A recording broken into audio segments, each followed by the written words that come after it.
અને અમુક લોકો તો વિક્રમભાઈને જેમ તેમ બોલતા હોય છે, એ વ્યક્તિના લીધે 500 ને 1000 જણાના ઘર હેઠથી થિયેટર છે, પિક્ચર છે, ડિરેક્ટરો છે, જે યુટ્યુબની કેટલી ચેનલો છે, પણ હવે અમને કોણ સમજાવે કહો. પણ ગબ્બરભાઈ, જે રીતના એ સમાજનું જ્યારે બંધારણ બન્યું ત્યારે અનેક મુદ્દાઓની ચર્ચા કરવામાં આવી હતી કે ભાઈ આ ડીજે રહ્યું તેનાથી એ સમાજની અંદર દૂષણ આવે છે, સમાજમાં જે અલગ અલગ જે દીકરીઓની ઘટના બને છે આ ડીજેના કારણે બને છે. શું માત્ર એક ડીજે જ આની માટે જવાબદાર છે, સમાજમાં જે પણ કઈ ઘટનાઓ બને છે તેની? ના, એવું નહીં હોતું. તો પછી આપણે એવું વિચારવા જઈએ તો ઇન્ડિયા પાકિસ્તાન ડીજે હારું જ લડતું હોય એવું થાય ને.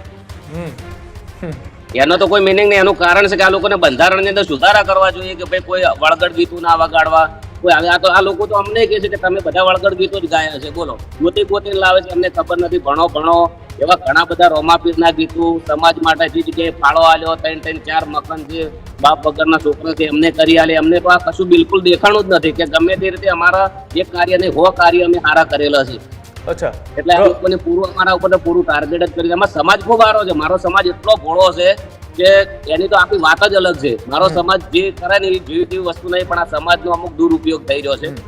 કેમ કે આ 2 3 4 5 જણા જે છે અને અમારા ઉપર તો ટાર્ગેટ કર્યું 4 5 જણા જ છે.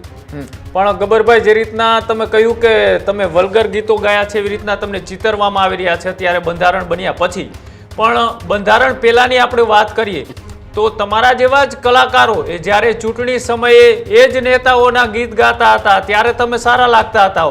એ જ ગીતોથી તમે પ્રચાર કરતા હતા ચૂંટણીમાં, ત્યારે ગબ્બર અને અર્જુન ઠાકોરની વાહવાહી થતી હતી. અને અત્યારે ગબ્બર ઠાકોર ને અર્જુન ઠાકોર સહિતના જે કલાકારો છે તેમને વલ્ગર ગીત ગાયા. હવે આ લોકો જ કહે છે પહેલા તો કે કોઈ બી મીટિંગ હોય ને તો વિડીયો બનાવી નાખો કે અમે આ જગ્યાએ આવી રહ્યા છીએ. તારે એમને કોઈ વળગડ ને જે વળગડ ગીતોની આ લોકો વાત કરે ને 10 વર્ષ પહેલાના જે ગીતો ગોતીને વાત કરે છે.